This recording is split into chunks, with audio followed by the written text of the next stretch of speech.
Kekalahan memalukan timnas Indonesia atas Libya memang jadi pembicaraan hangat pecinta sepak bola di Indonesia sampai saat ini. Bagaimana tidak? Jelang bergulirnya Piala Asia 2023, timnas Indonesia belum mengalami perubahan, terutama sejak dikalahkan Irak dan ditahan imbang Filipina di kualifikasi Piala Dunia 2026 lalu, terutama di lini belakang dan pemain depan timnas yang sulit memanfaatkan peluang-peluang matang. Sementara itu, dalam laga melawan Libya sendiri, timnas Indonesia mendapat banyak sorotan, termasuk calon pemain naturalisasi timnas Indonesia, Tom Haye. Lantas seperti apa? Berikut ulasan selengkapnya. Jelang bergulirnya Piala Asia 2023, timnas Indonesia yang sedang menjalani TC di Turki akhirnya menjalani laga uji coba perdana dengan melawan timnas Libya. Laga yang diharapkan mampu membangkitkan kepercayaan diri skuad Garuda usai dikalahkan Irak dan juga ditahan imbang Filipina pada kualifikasi Piala Dunia 2026 tersebut justru berakhir dengan sengsara. Bagaimana tidak? Timnas Indonesia yang lebih dijagokan karena mendapat sejumlah amunisi baru dari pemain naturalisasi yang bermain di Eropa justru mengalami kekalahan. Bahkan kekalahan timnas bisa dibilang cukup telak, yakni dengan skor 0-4.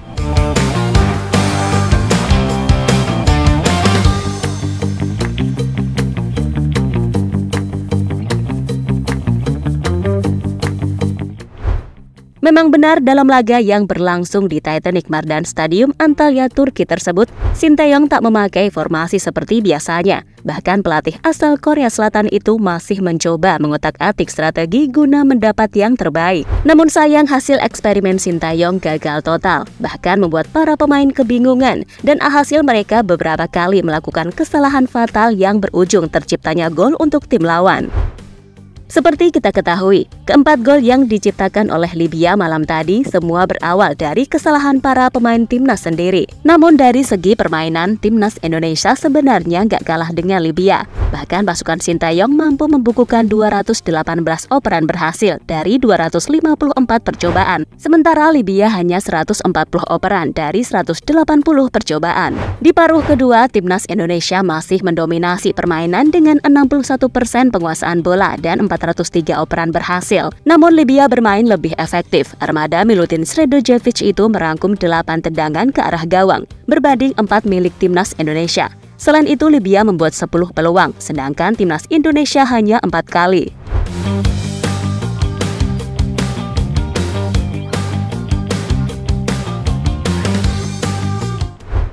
Sementara itu, irama timnas Indonesia sebenarnya mulai terlihat pada babak kedua. Umpan-umpan pendek antara Marcelino, Jenner hingga Adam Alis berlangsung smooth. Begitu pula Hafner yang dapat diandalkan sebagai ball playing defender. Tetapi Libya tampil disiplin hingga pressure dari Ahmed Ekrawa dan kawan-kawan memaksa lini belakang timnas Indonesia berulang kali melakukan kesalahan. Gol kedua Libya berawal dari blunder Jordi Amat. Begitu pula gol keempat, Hafner turut bikin kelalaian untuk gol ketiga lawan. Dan melihat apa yang ditunjukkan para pemain timnas Indonesia, bahkan membuat netizen Indonesia menginginkan pemain SC Heerenveen segera memperkuat timnas Indonesia. Di mana hal itu terlihat jelas dari berbagai komentar yang ditulis para netizen di postingan Ketua Umum PSSI Erick Thohir. Seperti kita ketahui, Erick Thohir memposting sebuah foto yang habis makan malam bersama dengan gelandang 28 tahun tersebut.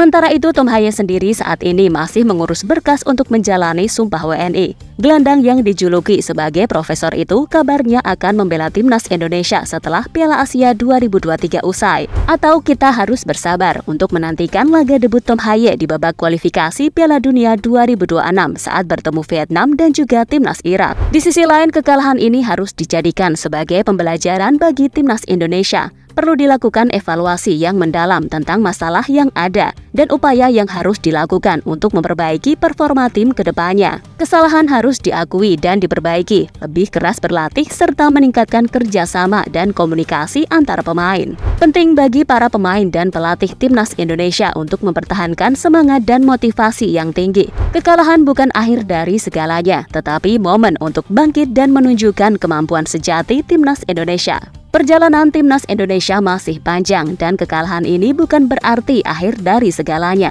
Mereka harus tetap berjuang belajar dari kekalahan dan terus meningkatkan kualitas permainan mereka. Dukungan dari para penggemar dan rakyat Indonesia akan sangat penting dalam membangkitkan semangat tim dan menjadikan timnas Indonesia kembali sebagai kebanggaan negara.